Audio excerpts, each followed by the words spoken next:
Hi, everyone. Happy Sunday. Thanks again for joining me. I'm your host, Holly Holiday, and welcome back to another episode of Get Your Popcorn. So, this is dropping today on March 8th. So, happy International Women's Day to all my amazing women out there. Thank you for continuing to be leaders in your communities, for setting examples for those around you, for continuing to be strong. I am so proud of the women around me and the women in my community. And I just think today is such a day to celebrate that. There's been a lot of progress that's been torn back from feminism and the women's movement in the last few years, particularly by the Trump administration. And so I think we need to keep in mind how strong we are and that we will continue to fight, continue to push back, continue to be loud, continue to take up space, continue to demand what we need, continue to be a bitch. That word has been weaponized against women to convince them to be soft and strong, soft, likable, and palatable. Because if you're soft and nice, if you're a nice girls don't make problems. Nice girls don't want to dismantle the system. Nice girls don't ask for more. Nice girls don't demand what they're worth. So be a fucking bitch, ladies. Be a bitch. And if a man calls you a bitch or is threatened, that's his fucking problem. Men are not accused of that when they ask what they want. Or they say, I need to have this. I need to be paid this. I need this.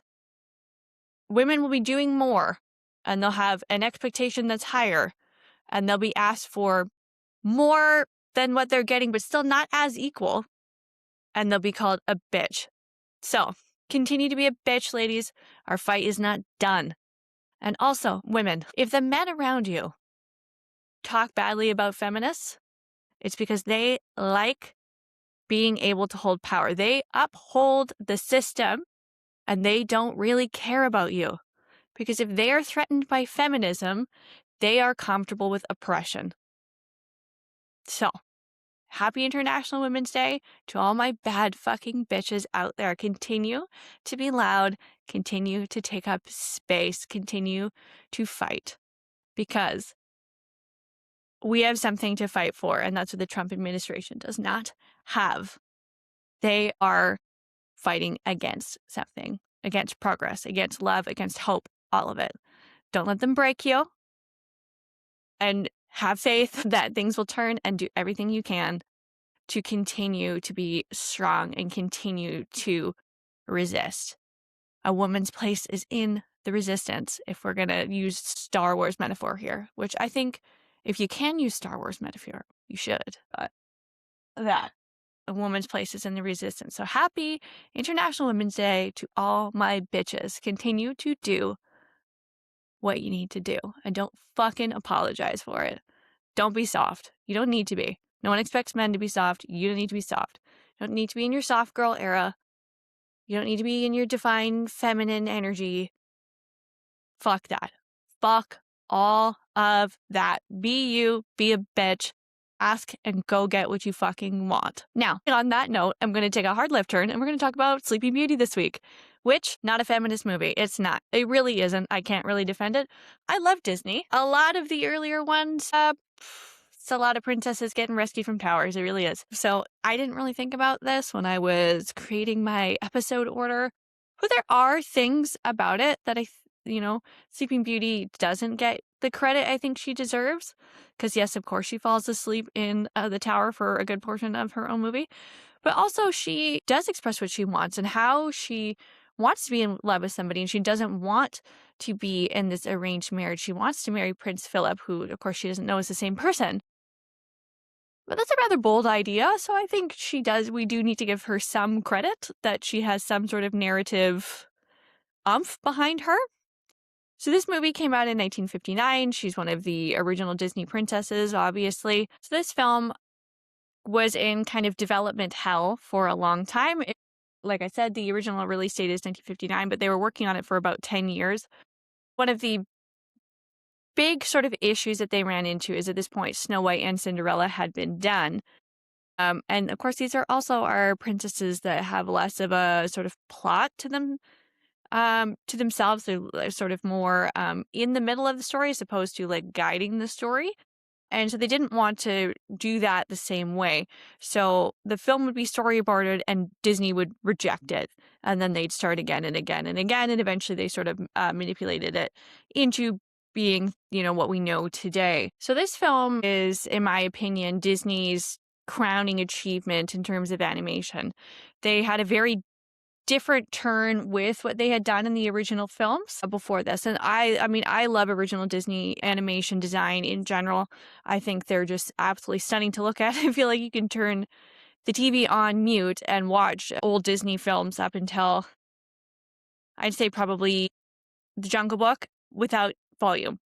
They're just stunning. Every single frame that you capture is a piece of art in and of itself. And that is to the complete credit of the different animators on each of the film sets. There's a number of them that have credit for this. There's a big commitment in this film to have like a consistent color palette, and B, for them to have literally each of the frames be a stunning piece of art on its own, and not only have the foreground characters stand out, but actually have the backgrounds be like full completed pieces of artwork that had like authenticity to them.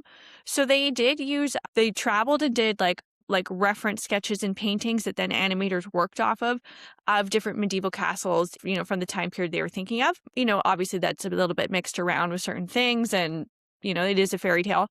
But being able to have that grounding in reality was really important to the animators. This was also done for the way that like fabric moves. So they had people trying costumes, and they had stuff like more tangible things than the animators done. I mean, we see this now in more modern Disney films. A great example is The Lion King, where the animators went to actually see real lions and how they move. That's much more of a concept we see now in, contemporary animation, or what was contemporary animation and is now computer generated.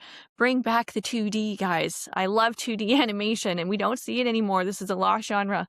And Sleeping Beauty is like such an example of like what can be done with 2D animation that cannot be replicated with computers. There's no computer animated film that compares with hand-drawn.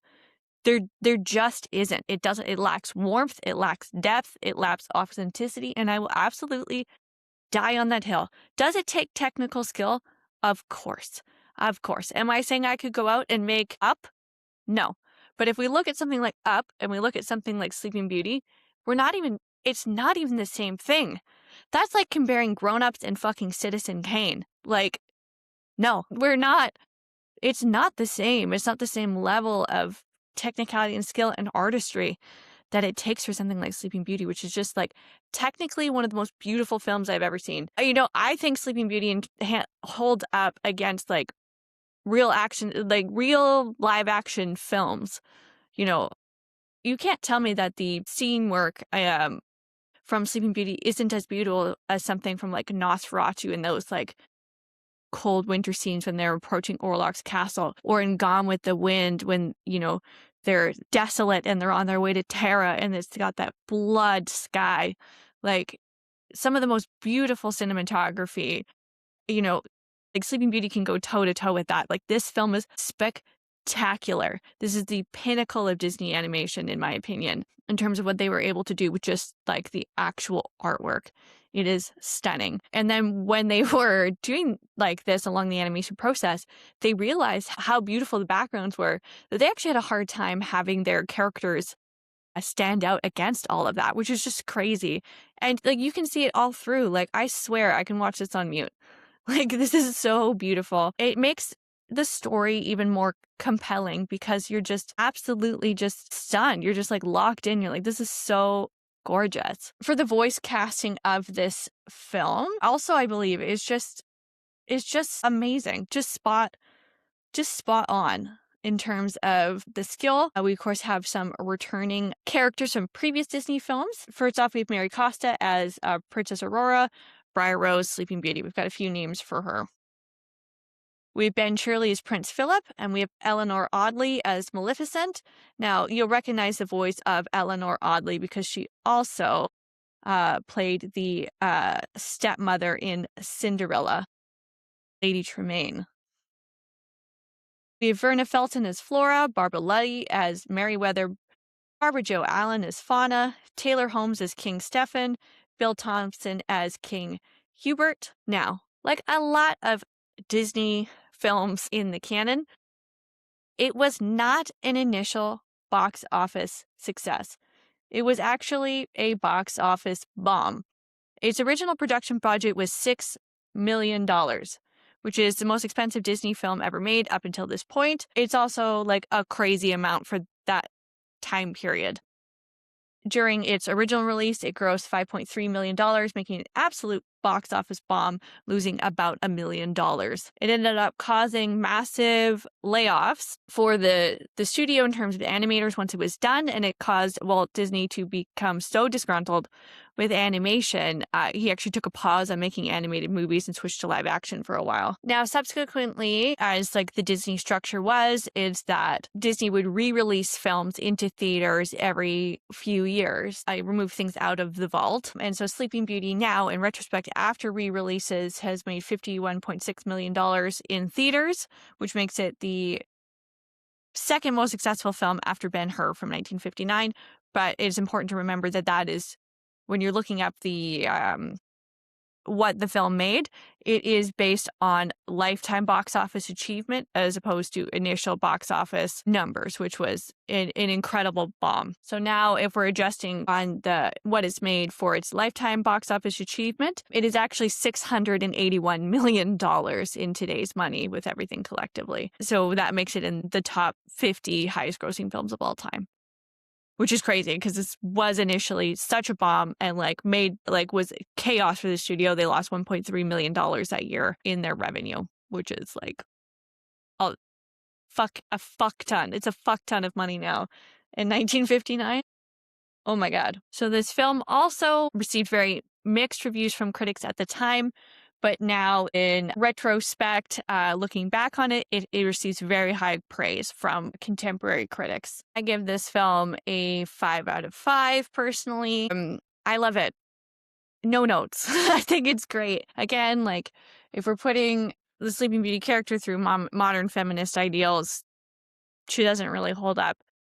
But I don't necessarily think there needs to be a perfect female character in every single story and example. As long as we have enough examples of female characters, not all of them have to be perfect, to me at least. So we'll get into the plot of the film. This film opens up with King Stefan and Queen Leah, and they have welcomed their beautiful baby girl who they have called Aurora.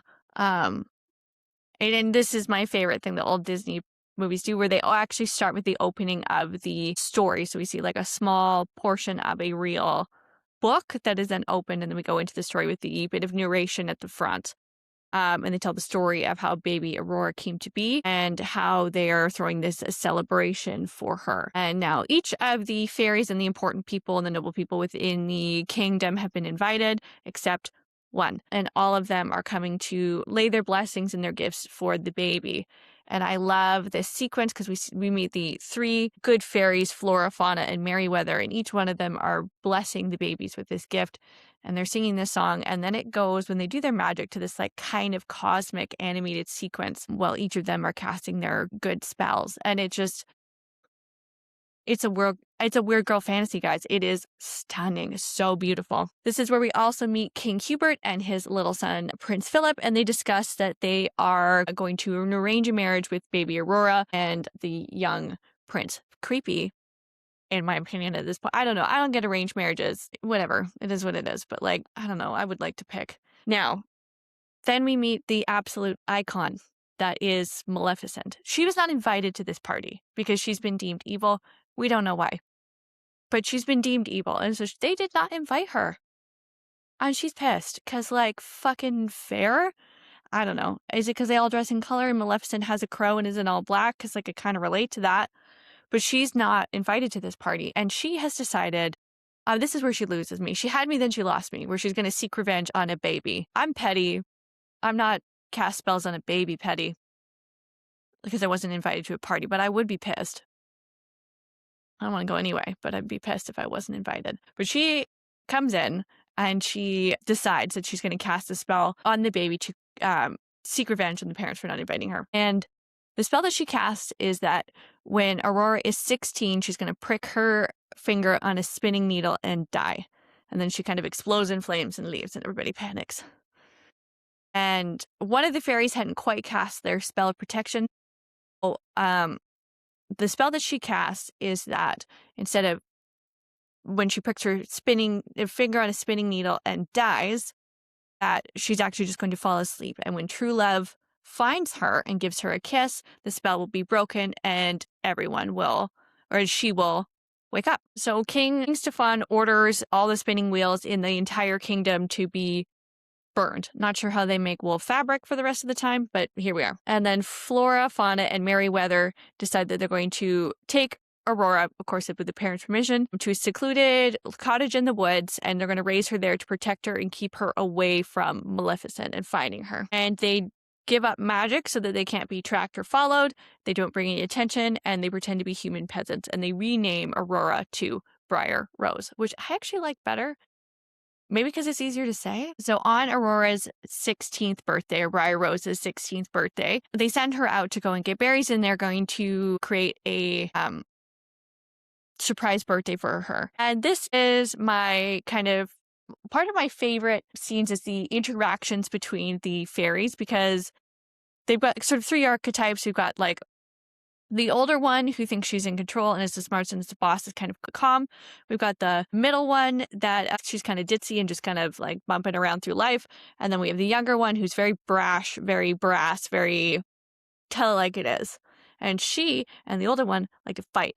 It's very similar if you've seen Home on the Range, the three cows, precisely the same archetype as these three fairies. And so the two fairies also have an argument about whether or not the dress that they're making for Aurora should be pink or blue. And so they continue to have this fight through this while the other one is making a cake, has no idea how to do it. They don't know how to do anything with their magic. So they're making this hideous dress and this cake where she doesn't even crack eggs. It's very cute. Sleeping Beauty is gathering her stuff, and she's talking to her animal friends about this dream she had about this handsome prince. And this is the Once Upon a Dream sequence.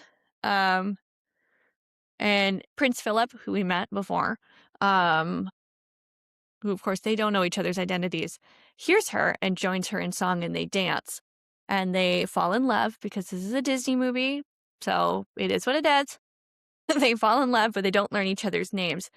And he wants to see her again. And so they make plans for him to come by the cottage later in the evening. And then while this is happening, Flora and Fauna, which are the two fairies I was talking about, are continuing to have an argument over this dress, and they're trying to change the color of the fabric between pink and blue. And for the first time, they pull out their wands. And Maleficent has this raven, and he spots the magic. And then he goes back to report to Maleficent that he has found where the fairies are, because remember, she has till her 16th birthday and then the curse is broken. So there's only one more. This is the last day in which this curse could happen, because of course Maleficent doesn't know that the fairies have at least lessened the power of the spell. Prince Philip then goes back to his father and tells him, I can't marry that girl. I don't want to go over to the castle tonight. Like, I don't want this. I've met a girl. I'm in love with her. His father tries to keep him to stay. And Prince Philip basically says, fuck you, I'm going. And off he goes. So that night they go to the castle, and Aurora is reluctant. She does not want to go because she wants to stay and wait for Philip, who is actually on his way, not knowing that she, of course, is going to be the girl that he's supposed to be betrothed to. That's just something we know as the audience. And so the fairies get her to her tower to get her ready for her birthday celebration.